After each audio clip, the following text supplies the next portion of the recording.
설은산 정상 부근에서 이상한 소문이 돌았던 바로 그 해 차만석은 잊지 못할 사건을 겪었다. 그는 이른이 훌쩍 넘은 나이에도 산길을 빠르게 오르내리며 사람들에게 존경을 받던 인물이었다. 어느 날 오래전에 함께 일했던 직장 동료들과 재회하기로 한순간부터 그의 인생은 예기치 못한 방향으로 흘러가기 시작했다. 그가 살고 있는 동네는 작지만 한적하고 평온했다. 산비탈을 따라 아담한 집들이 줄지어 있었고 마을 어귀에서는 호수 하나가 햇빛을 받아 반짝이곤 했다. 마을 사람들 대부분은 농사나 작은 장사를 하며 조용한 삶을 이어갔는데 차만석만큼은 날마다 설은산에 오르내리며 시간을 보냈다. 그는 한때 공장에서 뼈가 부서져라 일하며 생계를 책임졌고 은퇴 후에는 가족이 모두 도시로 떠난 뒤에도 고향에 남았다. 오랜 세월 몸을 혹사한 탓에 허리며 무릎에 무리가 왔지만 기묘하게도 산길만 걸으면 통증이 잦아들었다. 그래서 그에게 사는 친구이자 의지할 수 있는 마지막 버팀목이었다. 설은산은 특별히 높은 산이 아니었다. 그러나 웅장한 바위들과 빽빽한 소나무 숲이 어우러져 독특한 분위기를 자아냈다. 한편으로는 산 아래 계곡이 깊어 길을 잘못 들면 낭떠러지로 떨어질 수도 있을 정도로 험한 구역이 많았다. 하지만 만석은 수십 년을 이 산과 함께해 왔기에 길을 잃어본 적이 거의 없었다. 산속길 모퉁이 하나하나까지 모두 꿰고 있었고 바위의 색깔만 보고도 어느 능선에 있는지 짐작할 정도였다. 그에게는 특별한 취미도 있었다. 바로 낡은 카메라로 산의 풍경을 찍는 것이었다. 사람들은 스마트폰으로 찍으면 충분하다고 말했지만 그는 예전 방식이 좋았다. 셔터를 누르기 전에 심호흡을 하며 프레임을 조정하고 그 순간 감각을 집중하는 시간이 행복하다고 생각했다. 물론 어쩔 때는 초점이 맞지 않아 흐릿하게 나오는 사진도 있었지만 그의 낡은 앨범에는 겨울 눈 덮인 능선부터 봄의 진달래가 흐드러지게 핀 모습까지 산의 일년 사계절이 고스란히 담겨 있었다. 어느 오후 만석은 오랜만에 걸려온 전화 한 통을 받았다. 전화기의 목소리는 반가웠다. 만석이 형, 내일 시간 괜찮아. 우리 정년 퇴직하고 나서 거의 10년 만에 만나는 거 아냐? 듣자마자 그는 동료 박동철이라는 걸 알아차렸다.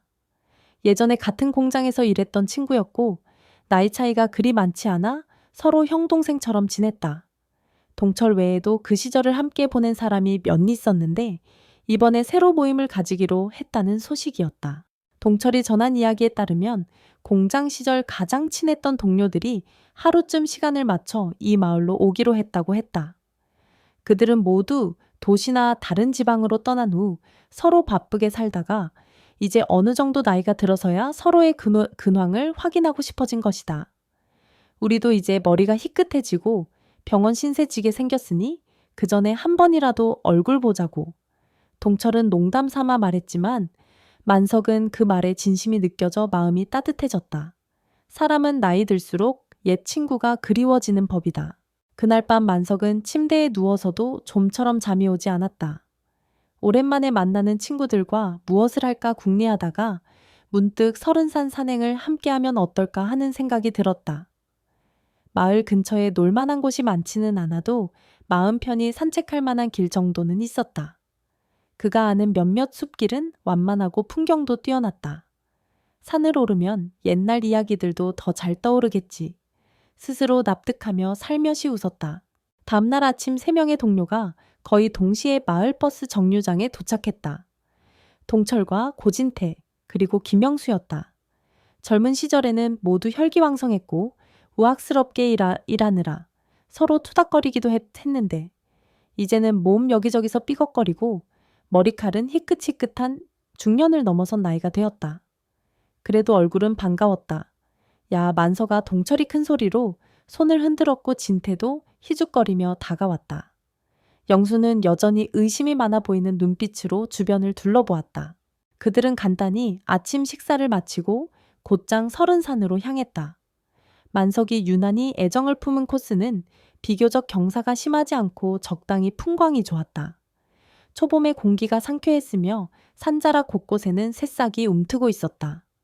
멀리서 들려오는 산사의 소리와 부드러운 바람이 흐르는 소리가 어우러져 그 누구라도 마음이 편안해질 만한 날씨였다. 이 산 이름이 설은산이라니 좀 특이하네. 김영수가 물었다. 지도에도 잘 안 나오더라. 별로 유명하지 않은가 보지. 그는 평소에도 의심이 많아 질문을 자주 던지는 편이었다. 만석은 이런저런 이야기를 들려주었다. 설은산은 이 지역에서도 잘 알려지지 않은 산이며 옛날 사찰의 스님들이 수행하던 곳이라는 전설이 조금 남아 있을 뿐이라고. 그러면서 나도 어려서 할머니가 산에 대한 예시하기를 종종 해주셨지만 딱히 큰 사건이나 전설은 없는 듯 했지 라고 덧붙였다. 처음 한 30분 정도는 분위기가 아주 좋았다. 네 사람 모두 한껏 기분이 들떠 옛날 이야기를 나누었다. 공장장에게 혼났던 일 밤늦게까지 일하다가 밥을 3끼나 굶었던 일 등 힘들었던 기억조차도 지금은 웃음거리가 되었다. 어쩌다 결혼식을 올릴 때 서로 축의금을 거뒀던 얘기에 이르면 다들 웃음을 멈출 줄 몰랐다. 그들에게 이 재회는 그만큼 소중한 추억을 다시 끄집어내는 기회였다. 그러나 갑자기 날씨가 변하기 시작했다. 숲길을 좀 더 깊숙이 들어간 뒤 설은산 능선에 가까워질 즈음이었다. 아직 이른 봄이긴 했지만 지금까지는 햇살이 따사로웠는데 순식간에 어둑한 그늘이 내려앉았다. 하늘은 회색빛으로 물들어 안개가 피어오르기 시작했고 기온도 눈에 띄게 떨어졌다. 이상하네. 일기예보에서는 맑다고 했다고 했는데. 박동철이 하늘을 올려다보며 얼굴을 찌푸렸다. 만석은 고개를 갸웃거렸다. 내가 산에서 이런 날씨 변덕은 많이 겪어봤어도 이렇게 급격히 어두워지는 건 좀 드물지. 새소리마저 뚝 끊겼다. 나무집 사이를 흔들던 바람이 갑자기 사라진 듯 숲 전체가 숨을 죽인 느낌이었다.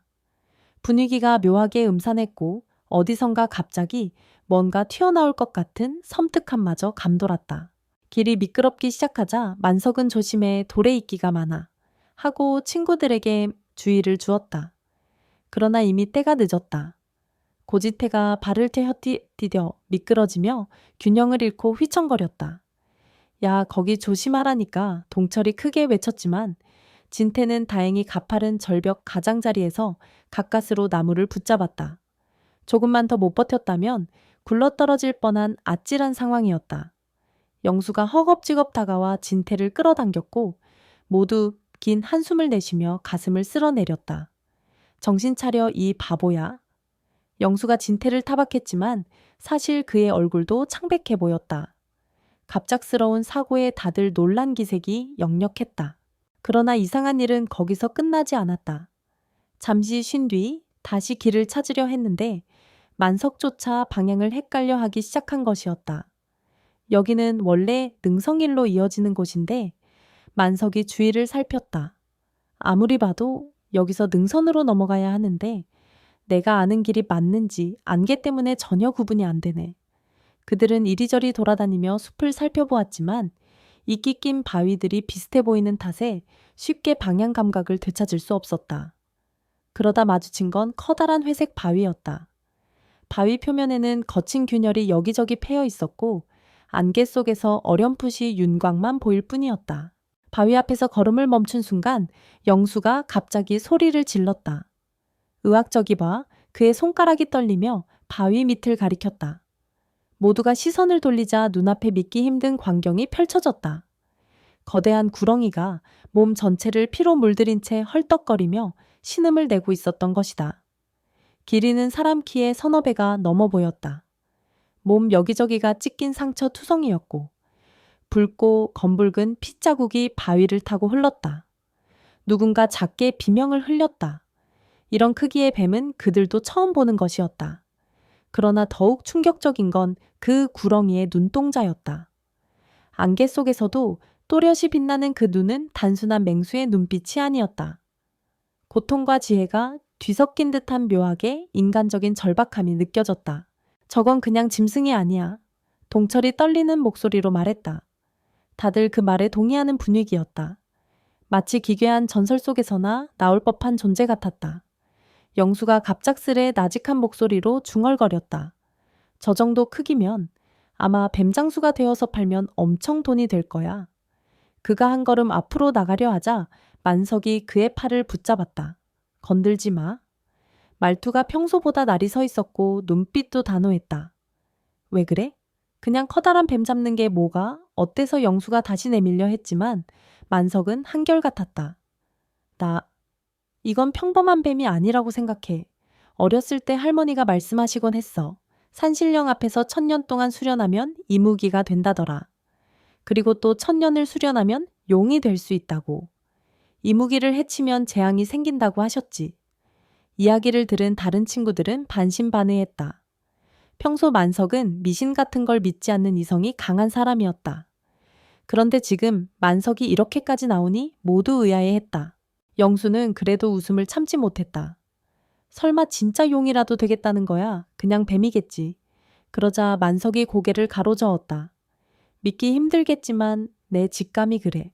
너희도 저 뱀 눈 봤잖아. 무슨 생각을 하고 있는지 모를 정도로 이상하게 사람 같았다. 서로 아무 말 없이 잠시 침묵하던 중 영수가 스윽 자신의 배낭에서 낫을 꺼냈다. 저놈은 이미 움직이지도 못하잖아. 그냥 이대로 두면 손쉽게 처리할 수 있다니까. 순간 만석은 낫을 덥석 잡아채며 절대 안 돼 하고 소리쳤다. 나이가 들어도 산에서 단련된 힘이 여전해서 영수조차 쉽게 손을 뺄 수 없었다. 이 산에서 우리가 살고 싶으면 저걸 건드려선 안 돼. 만석의 목소리는 공포와 분노가 동시에 묻어났다. 영수와 만석 사이에 팽팽한 긴장감이 감돌았고 동철과 진태는 당혹스러운 표정을 지었다. 결국 동철이 진정시키듯 손바닥을 내저으며 말했다. 그래 괜히 우린 어떻게 하지도 못하는데 이러다 괜히 다치기라도 하면 큰일이니 그냥 떠나자. 그러나 그때 만석이 무언가 떠오른 듯 부상당한 구렁이를 가만히 바라보다가 말했다. 저 바위 좀 같이 밀어보자. 뱀이 바위에 깔린 것 같아. 미쳤어 저걸 풀어주게. 영수는 눈을 부릅떴고 진태도 난 그냥 여기서 나가고 싶어 하고 작게 중얼거렸다. 하지만 만석은 거듭 호소했다. 이건 우연이 아니야. 우리가 여기까지 온 것도 이 구렁이를 만난 것도 뭔가 이유가 있을 거야. 제발 날 믿어줘. 오랜 시간을 함께 보내온 친구들인지라 마침내 동철과 진태가 눈짓을 주고받더니 숨을 깊이 들이마셨다. 영수도 마지못해 동의했다.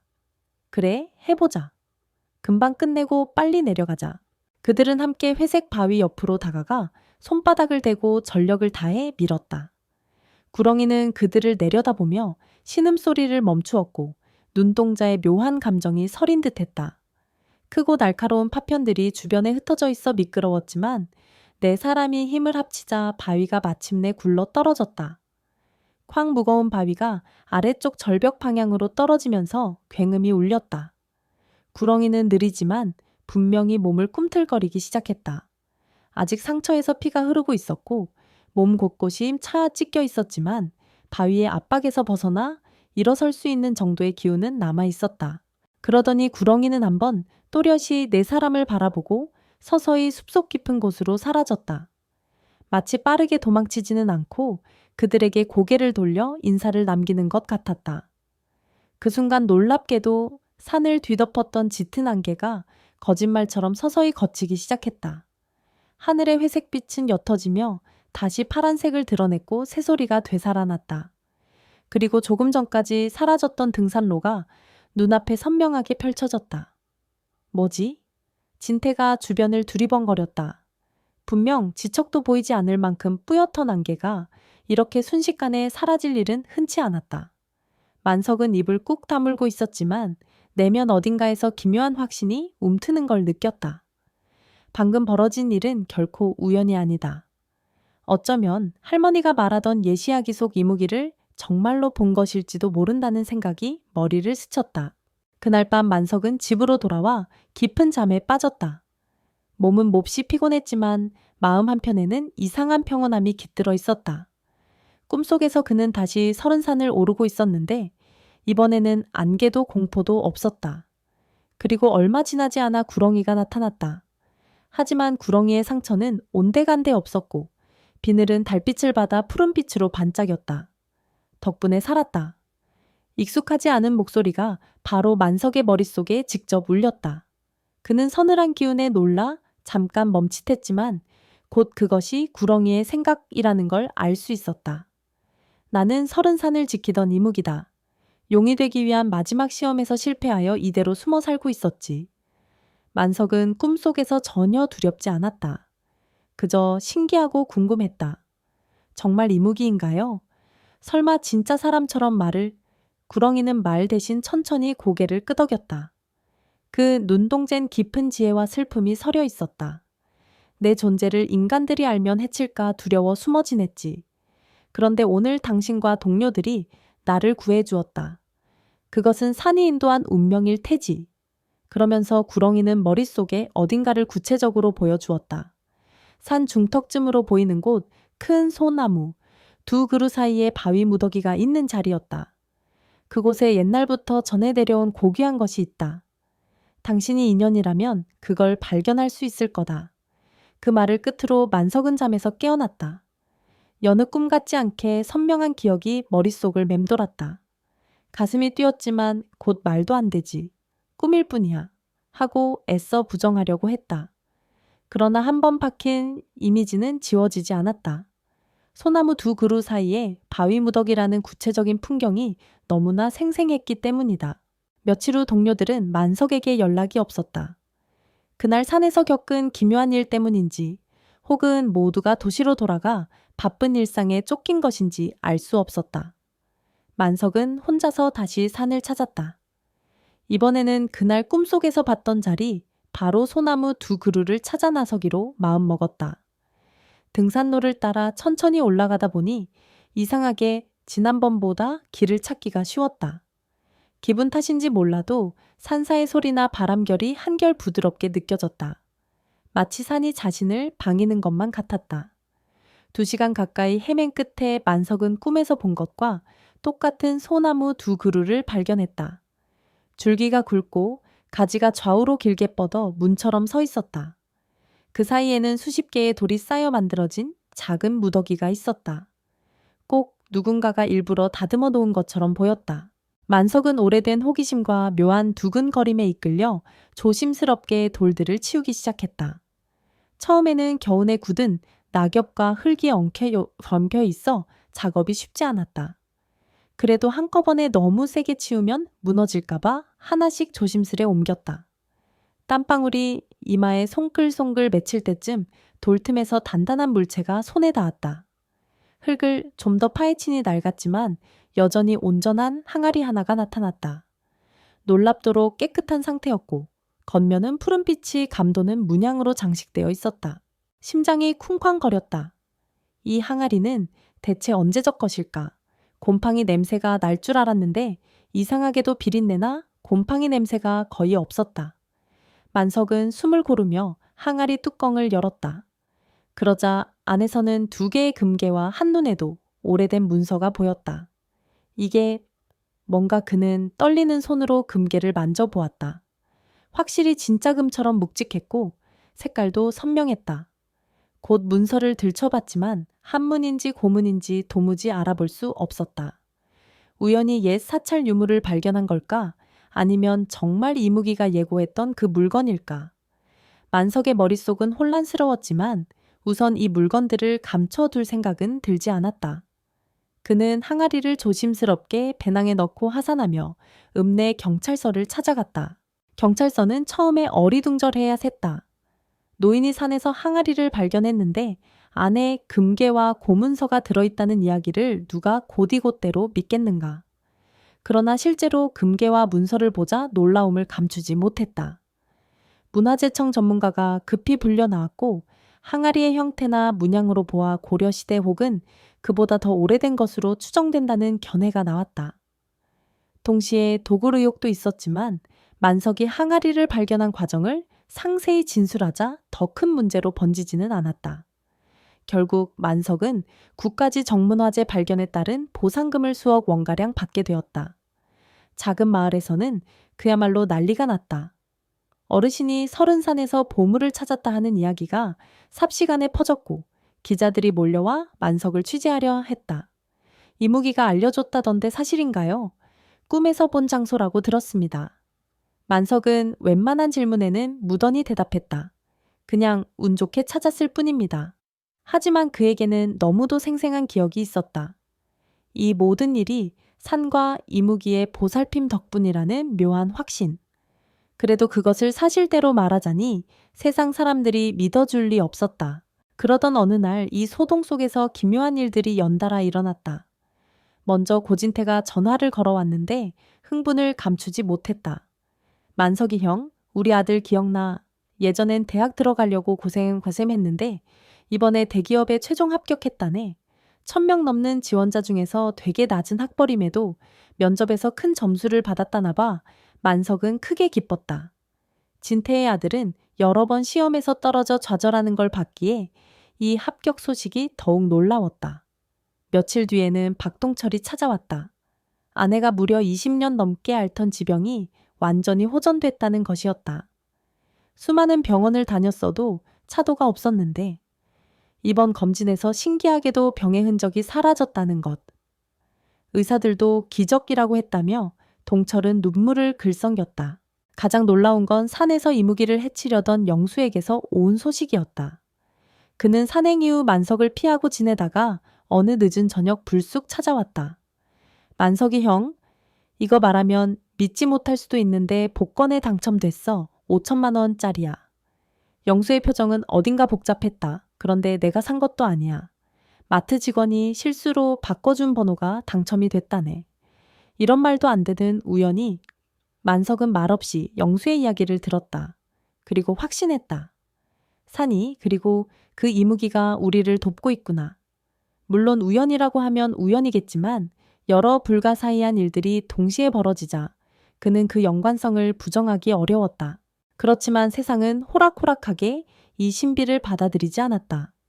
처음엔 30산 미스터리라며 흥미롭게 여기던 사람들도 시간이 지나면서 어딘가 수상하다. 가짜 문화재를 심어놓은 뒤 사기를 친 게 아닐까 하는 의혹을 퍼뜨리기 시작했다.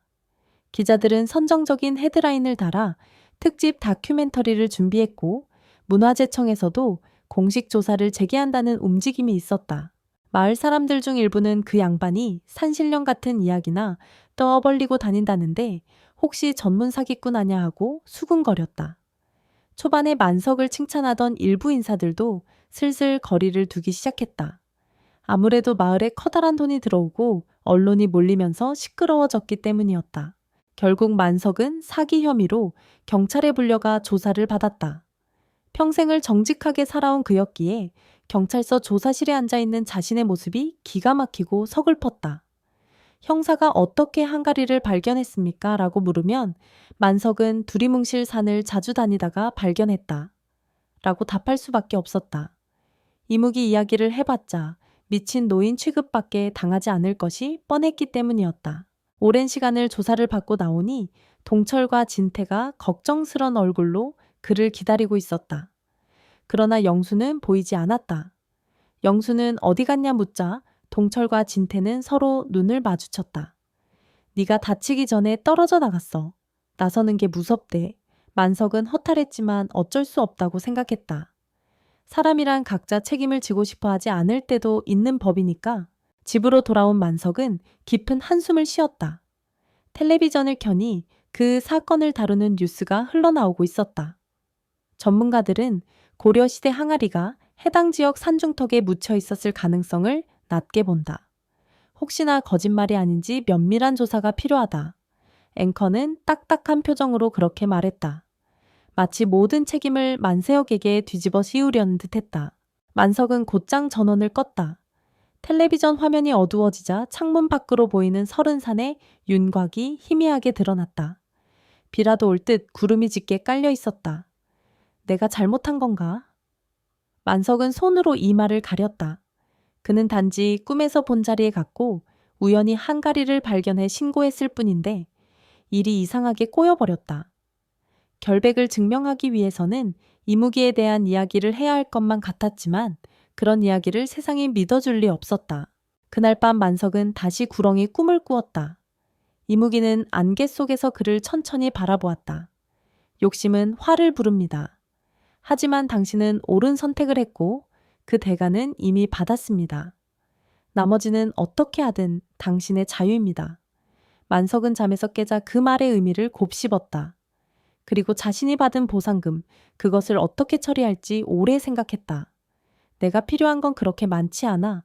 원래 이건 내 것이 아니었는지도 몰라. 그는 결심을 굳혔다. 다음 날 만석은 마을 병원과 장학재단에 보상금 대부분을 기부한다는 서류에 서명했다. 변호사는 이런 상황에서 거액을 기부하면 죄를 인정하는 듯한 인상을 줄 수 있습니다. 조금 신중해지시죠? 라며 말렸지만 만석은 고개를 저었다. 이건 어차피 제가 더 노력해서 번 돈이 아닙니다. 의미 있는 데 쓰이는 게 낫다고 봐요. 결국 기부 소식이 전해지자 사람들의 반응은 또 한 번 바뀌었다. 사기꾼이라면 그렇게 큰 돈을 기부하겠어 하는 말이 퍼지며 분위기는 전보다 누그러졌다. 경찰 수사도 자연스레 증거 불충분으로 종결되는 무드가 되었고 언론의 관심도 차차 식어갔다. 동철과 진태가 만석의 집으로 찾아왔다. 미쳤어. 그 많은 돈을 그냥 기부해? 진태가 먼저 놀란 표정을 지었다. 만석은 담담하게 대답했다. 나야, 이제 그렇게 많이 필요 없어. 몸에 좋은 음식 조금 사다 먹고 산에 오를 수 있을 정도면 된 거지. 동철이 걱정스럽게 물었다. 그럼 형은 노후에 어떻게 해? 연금만으로 괜찮겠어? 만석은 빙그레 웃었다. 우리 마을도 그렇고 산도 그렇고 날 반에 외면하지 않을 거야. 내가 늘 30산을 아끼고 보살핀 만큼 산도 날 보살펴 주겠지. 가볍게 들리지만 그의 눈에는 깊은 확신이 있었다. 두 사람은 더 이상 반박하지 않았다. 시간이 흐르자 사람들은 조금씩 이 사건을 잊어갔다. 도시에서 다시 큰 사건들이 터졌고 뉴스도 다른 소재를 찾아 분주했다. 그저 30산에서 항아리가 발견돼 마을 병원과 장학금 재단이 크게 확장됐다. 정도의 미담 기사 몇 줄이 남았을 뿐이었다. 만석은 다시 옛날처럼 조용히 산을 오르내리기 시작했다. 다만 다른 점이 있다면 가끔 도시 기자들이나 미스터리 마니아들이 찾아오곤 했다는 것이다. 그때마다 만석은 웃으며 잘하는 게 없습니다. 하고 돌려보냈다. 영수는 한동안 모습을 보이지 않다가 어느 날 밤 만석의 집 앞에 와서 서성였다. 초인종도 누르지 않고 축 처진 어깨로 서 있는 영수를 발견한 만석은 그를 마루로 불러 차를 내왔다. 어째 연락을 안 했어? 요즘 잘 지내나? 만석이 물었다. 영수는 고개를 떨군 채 내가 형한테 너무 미안해. 그날 산에서 뱀을 해치려 했고 게다가 일이 복잡해지자 슬그머니 빠져버렸잖아. 하고 작게 중얼거렸다. 만석은 조용히 영수를 바라봤다. 이미 지난 일이야. 뭘 또 그렇게 자책해. 그런데 형 그 뱀. 정말 이무기였을까?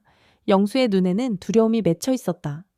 만석은 잠시 침묵하다가 그게 뭐든 간에 우리가 착한 일을 해서 모두가 무사했다면 그걸로 된 거야. 하고 답했다. 영수는 눈물을 글썽이며 고개를 끄덕였다. 그날 이후 만석은 이전보다 더 자주 30산을 찾았다. 특별히 무슨 의식이나 제사를 올리는 것은 아니었지만 혼자 오를 때마다 작은 술병을 가져가 땅에 한 잔을 부었다. 이것을 본 동네 사람들이 만석이 노인이 산신령에게 매일 제사를 지낸다. 고 떠들었지만 만석은 그저 웃어넘겼다. 고마워요. 그는 그렇게 낮은 목소리로 혼잣말을 했고 어느 날은 조그마한 비석 하나를 만들어 소나무 2그루 사이에 세워두었다. 은혜를 베푼 뱀을 기리다. 손수도를 깎아서 정성껏 새긴 문구였다. 세상 사람들에겐 보잘것없어 보일지 몰라도 만석에게는 누구보다 소중한 표식이었다. 몇 해가 더 흘렀다. 만석이 기부한 돈으로 마을 병원 증축이 끝나 환자들이 좀 더 쾌적하고 안전한 치료를 받을 수 있게 되었다. 장학재단도 생겨나 힘든 형편의 학생들이 학업을 계속할 수 있는 발판이 되었다. 그 아이들은 자라서 훗날 마을을 떠나거나 또 다른 일을 하면서도 30산 보물, 기부금 덕분에 꿈을 이룰 수 있었다고 말하곤 했다. 진태의 아들은 대기업에서 빠르게 승진해 능력을 인정받았다. 동철의 아내는 기적 같은 완쾌 후 꾸준히 건강을 유지했고 둘이서 작게 농장 일을 시작해 소일거리를 찾았다. 영수는 복권 당첨금 중 일부를 투자해 여유로운 생활을 시작했지만 마음 어딘가엔 늘 그날의 기억이 남아있는 듯했다. 이무기를 해치려 했던 내가 이런 복을 누려도 되나? 그는 가끔 만석을 만나면 자책하듯 말했지만 만석은 고마워하는 마음만 있으면 돼 라고 대답해 주곤 했다. 세월이 흐르며 30산 항아리 사건은 점차 사람들의 기억 속에서 옅어져 갔다. 이제는 그런 이야기도 있었대. 정도로만 전해졌다. 하지만 마을 아이들은 달랐다. 유난히 호기심 많은 아이들은 방과 후에 일부러 만석을 찾아와 할아버지 정말 산에서 이무기를 봤다면서요? 하고 질문을 던졌다. 만석은 아이들에게 함부로 그건 다 사실이야 라고 떠들지는 않았지만 가만히 미소를 지으며 들려줄 수 있는 이야기만 살짝 들려주었다. 세상엔 우리가 모르는 게 아주 많단다. 눈에 보이지 않는다고 없는 게 아니고 보인다고 해서 다 진실인 것도 아니고 아이들은 그 모호하고 신비로운 말에 귀를 쫑긋 세웠다. 만석의 78번째 생일을 맞이한 어느 날 마을 사람들은 작은 잔치를 열어주었다. 그가 평생을 착실히 살아왔고 큰돈을 기부해 지역 발전에 기여했다는 걸 다들 알았기 때문이다. 옛날에는 의심도 했고 뒷말도 많았지만 세월이 지나면서 마을 사람들도 마음속에 감사와 미안함이 쌓였다. 그래서 작은 문화회관에 모여 다 같이 음식을 나누고 만석에게 공로파에 비슷한 것을 전해주었다. 잔치 막바지쯤 만석은 문득 밖으로 나왔다. 서쪽 하늘에는 석양이 물들고 있었고 그 너머의 30산의 윤곽이 어두워져 가고 있었다.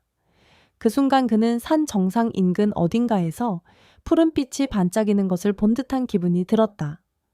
눈을 가늘게 떴지만 자세히 보려 해도 금세 사라져 버렸다. 그러나 그 한순간의 빛이 이상하게도 이무기의 비늘처럼 보였다. 고맙네. 만석은 작은 목소리로 중얼거렸다. 그리고 산에서 불어온 바람이 마치 그 말을 알아들은 듯 잔잔히 얼굴을 스쳤다. 그는 다시 실내로 들어가 축하하는 사람들 사이에서 환하게 웃었다. 마음 한구석에는 따뜻한 감사가 가득했다. 그날 밤 만석은 오랜만에 깊은 잠에 빠져들었다.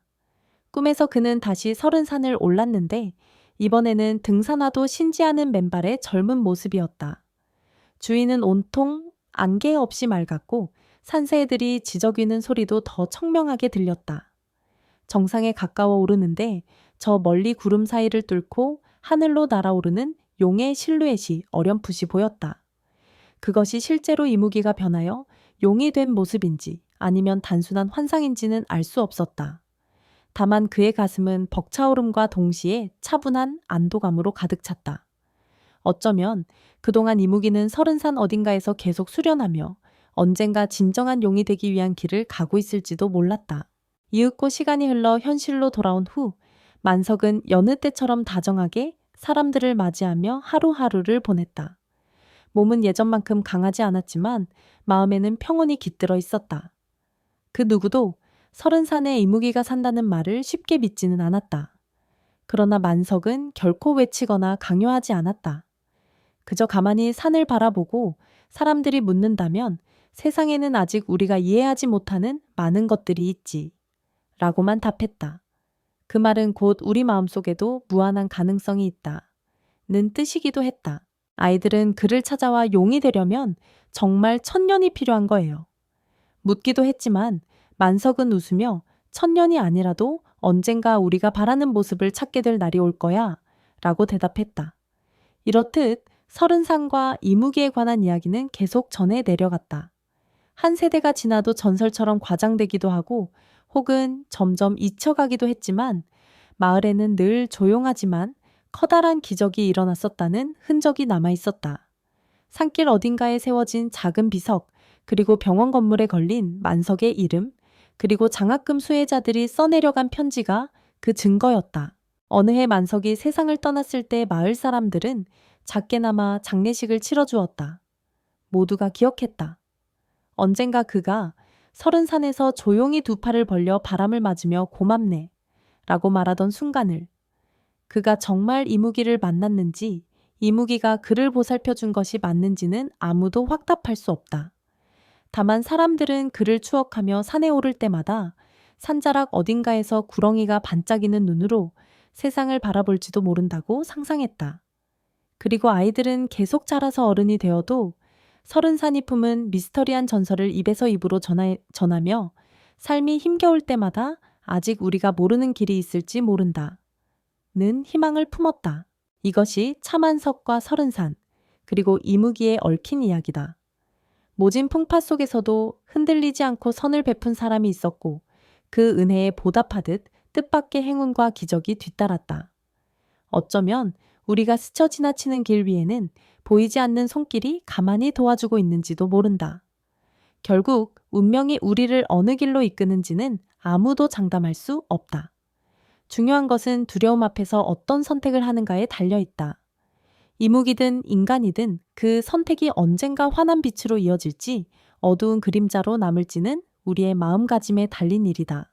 설은산의 비바람은 해마다 바뀌고 사람들의 기억도 조금씩 발해간다.